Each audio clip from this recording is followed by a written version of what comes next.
Hello students, کیا حال چال ہے جی آپ کا؟ آج ہم یہ کیننگ کے حوالے سے سیکنڈ پارٹ ہے، اس کے اندر ہم اپنے جو ریمیننگ یونٹ آپریشنز ہیں وہ ڈسکس کریں گے۔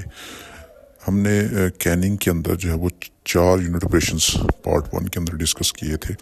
Preparation of raw material, secondly جو تھا وہ فلنگ، پھر سیرپنگ اینڈ برائننگ، اینڈ لاسٹ میں ہم نے پڑھا تھا لیڈنگ اینڈ کلنچنگ۔ آج ہم ڈسکس کریں گے ایگزاسٹنگ اینڈ ویکیومنگ۔ کین کو مکمل سیل کرنے سے پہلے کین میں موجود ہوا کو نکالنے اور کین کے اندر این ایروبک کنڈیشنز کریٹ کرنے کے لیے ہم ایگزاسٹنگ اینڈ ویکیومنگ کا عمل کرتے ہیں۔ جب کینز کے اندر جو ہے وہ ہم سیرپنگ، برائننگ یا لیڈنگ اینڈ کلنچنگ کا عمل کرنے لگتے ہیں تو اس کے اندر ہوا چلی جاتی ہے۔ اگر کین کے اندر وہ ہوا رہ جائے تو مائکروبیل گروتھ ہو سکتی ہے، خوراک کنٹیمنیٹ ہو سکتی ہے۔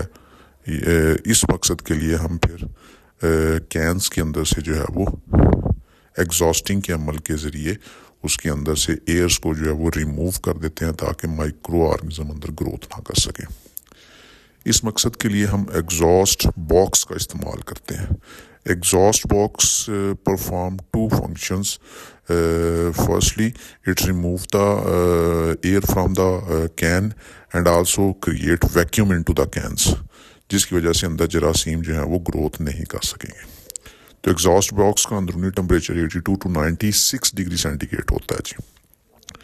یہ ڈائیگرام بنائی گئی ہے جی ایگزاسٹ باکس کے، یہ انٹرنل چیمبر ہے، اندر ویکیوم کریٹ ہوا پڑا ہے اور اس کے بعد ایگزاسٹنگ ایکسٹرا ایئر کو ریموو بھی کیا جا رہا ہے، اور یہ سارے کا سارا ایگزاسٹ باکس کا فنکشن سمجھایا جا رہا ہے۔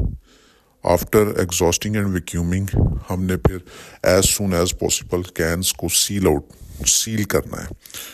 تو اس مقصد کے لیے سیلنگ کا پروسیس کیا جاتا ہے۔ سیلنگ کا عمل کرنے کے لیے سیمر کا استعمال کیا جاتا ہے، اور موسٹلی کیننگ کے پروسیس کے اندر ہم ڈبل سیمر کا استعمال کرتے ہیں، جس کی وجہ سے پرماننٹلی کین کا لڈ جو ہے وہ سیل ہو جاتا ہے۔ تو ایگزاسٹنگ کے عمل کے فوراً بعد کین کو ڈبل سیمر کی مدد سے فوراً سیل کر دیا جاتا ہے تاکہ جو ری کنٹیمنیشن آف فوڈ، ری اسپوائلیج یا اس طرح کے مسئلے مسائل جو ہیں وہ نہ ہو سکیں۔ اگر کین کو سیل کر دیں گے تو ایئر اندر نہیں جائے گی، جس کی وجہ سے کنٹیمنیشن اینڈ اسپوائلیج کا عمل رک جائے گا۔ نیکسٹ اسٹیپ ہے جی ہیٹ پروسیسنگ۔ کین آپ کا بند ہو چکا ہے، اب کین کے اندر ہمیں تھوڑے سے چانسز ہوتے ہیں کہ مے بی اندر کوئی مائکروب نہ رہ گیا ہو یا کوئی اندر سپور فارم بیکٹیریا نہ رہ گیا ہو، اور خوراک کو ہم تھوڑا سا پری کوکڈ کرنا چاہ رہے ہیں، تو اس مقصد کے لیے ہیٹ پروسیسنگ کا عمل جو ہے وہ کیا جاتا ہے۔ تو کیننگ کے دوران خوراک کو سپوائلج مائکرو آرگنزم سے بچانے کے لیے ہیٹ پروسیسنگ کا عمل کیا جاتا ہے۔ During the heat processing we focus on the nutritional value of food. ہماری کوشش ہوتی ہے کہ کم سے کم نیوٹریشنل ویلیو کو ڈیمیج کیا جائے اور ریزلٹس اچھے حاصل کیے جائیں۔ تو جب بات آتی ہے نیوٹریشنز کو سیو کرنے کی ایٹ لو ٹمپریچر، تو ہم پھر ریٹارڈ ٹریٹمنٹ جو ہے وہ کرتے ہیں۔ ریٹارڈ ایک ایسا ایک کلوز چیمبر ہے جو لو ٹمپریچر پہ چیزوں کو سٹرلائز کرتا ہے انڈر ویکیوم، تو جس کی وجہ سے ہماری خوراک کی غذائیت کم سے کم متاثر ہوتی ہے، اور اس مقصد کے لیے ہم ریٹارڈ کا استعمال کیا جاتا ہے۔ ریٹارڈ بیسکلی ایک سٹیم جنریٹڈ انسٹرومنٹ ہے جو لو ٹمپریچر پہ سٹیم جنریٹ کرتا ہے، اور وہ سٹیم جو ہے وہ ہماری خوراک کو سٹرلائز کر دیتی ہے، خوراک پری کوک ہو جاتی ہے۔ تو یہ ایک چیمبر بنایا جا رہا ہے ریٹارڈ ٹریٹمنٹ کے حوالے سے، ایک پورے کا پورا اپریٹس ہے، یہ کلوز چیمبر ہے، اس کے اندر یہ ایک سیو پڑی ہوئی ہے۔ اس سیو کے اندر اوپر ہم نے وہ کینز رکھنے ہیں جن کو سٹرلائز کرنا ہے، اور نیچے اوپر سے سارے کا سارا اس کو چیمبر کو بند کر دیا جاتا ہے۔ پریشر گیج لگی ہوئی ہے، نوبز لگی ہوئی ہیں، اوپننگ نوبز، اور نیچے پانی گرم کیا جا رہا ہے۔ پانی جب گرم ہوگا تو سٹیم جنریٹ ہوگی، وہ سٹیم اندر کین کے پینیٹریٹ کر کے خوراک کو جو ہے وہ سٹرلائز بنا دے گی۔ تو یہ پورے کا پورا ایک انڈسٹریل لیول پہ بنایا گیا ہے، اس کے اوپر ٹمپریچر وغیرہ مینشنز کیے گئے ہیں۔ تو جب ہیٹ پروسیسنگ کا عمل ہو جاتا ہے تو ہماری کوشش ہوتی ہے کہ as soon as possible we are going toward the cooling process. اس عمل کے اندر ہم خوراک کو جلد از جلد ٹھنڈا کرتے ہیں تاکہ خوراک کی نیوٹریشنل ویلیو جو ہے وہ ڈسٹرب نہ ہو، کیونکہ اندر ٹمپریچر بہت زیادہ ہو گیا. تو ہیٹ پروسیسنگ کے دوران کین کا اندرونی درجہ حرارت 100 ڈگری سینٹی گریڈ سے زیادہ ہو جاتا ہے.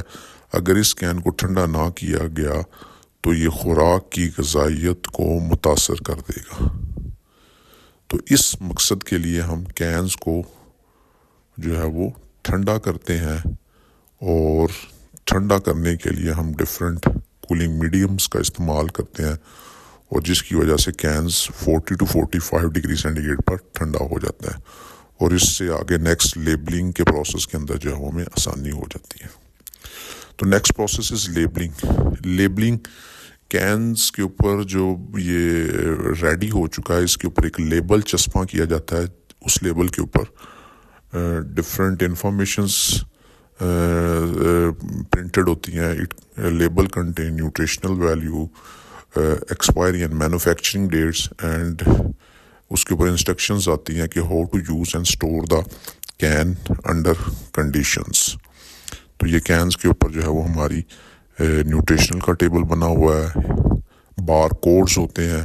بار codes are those codes which provide manufacturing expiry date, company profiles, all type of data are hidden in barcodes.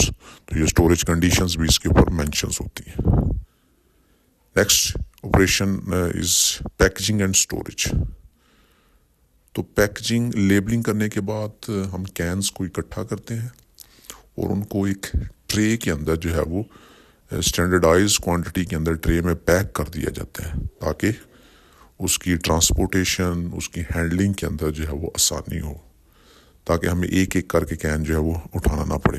اس مقصد کے لیے ہم کینز کو ٹرے کے اندر پیک کرتے ہیں، اور پیکنگ کرنے کے بعد ہم پھر کینز کو گرپ کرنے کے لیے اوپر شرنک ریپ یعنی پلاسٹک یا پولیتھین کی شیٹ چڑھا کے اس کو ریپ کر دیا جاتا ہے. تو جیسا کہ اس ڈائیگرام کے اندر کین کے اوپر جو ہے وہ پولیتھین کا ریپ چڑھا ہوا ہے، اور یہ نیچے ٹرے دکھائی جا رہی ہے، اور یہ ہمارا پیکیجنگ کا عمل کیا جا رہا ہے. کین کو مخصوص درجہ حرارت پر سٹور کیا جاتا ہے تاکہ جو ہے وہ کین میں موجود جو فوڈ ہے وہ جراثیموں سے یا خراب ہونے سے بچ جائے، اور اس سے اس کا ٹیسٹ، کوالٹی وغیرہ جو ہے وہ مینٹین رہے.